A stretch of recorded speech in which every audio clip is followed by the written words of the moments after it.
அனைவருக்கும் வணக்கம்.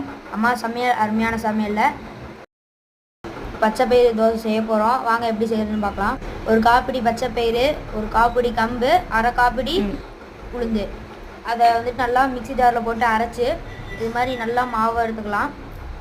அதுக்கு உப்பு வந்து கொஞ்சம் போட்டுக்கலாம்.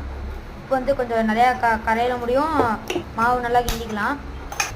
உப்பு வந்து நிறையா கரைஞ்சதுக்கப்புறம் ஸ்டவ் ஆன் பண்ணிவிட்டு தோசைக்கல் எடுத்து வச்சு தண்ணி தெளித்து போட்டுக்கலாம்.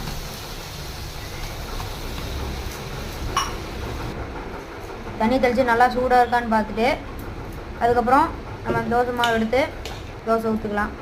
நல்லா அழகாக பொறுமையாக ஊற்றலாம்.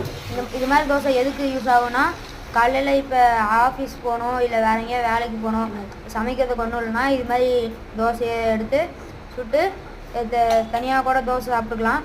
இல்லை நீங்கள் இதில் என்ன குழம்பு யூஸ் பண்ணுறதுனாலும் ஊற்றி நீங்கள் சாப்பிட்டுக்கலாம்.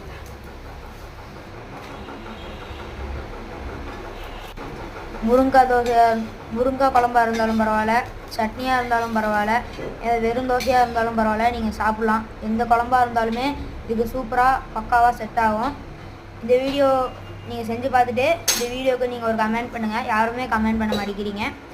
மறக்காமல் சப்ஸ்கிரைப் பண்ணிவிட்டு லைக் பண்ணிவிட்டு பெல் ஐக்கானை தட்டி விட்டிங்கன்னா தான் நாங்கள் போடுற வீடியோ அடுத்தடுத்து உங்களுக்கு வரும்.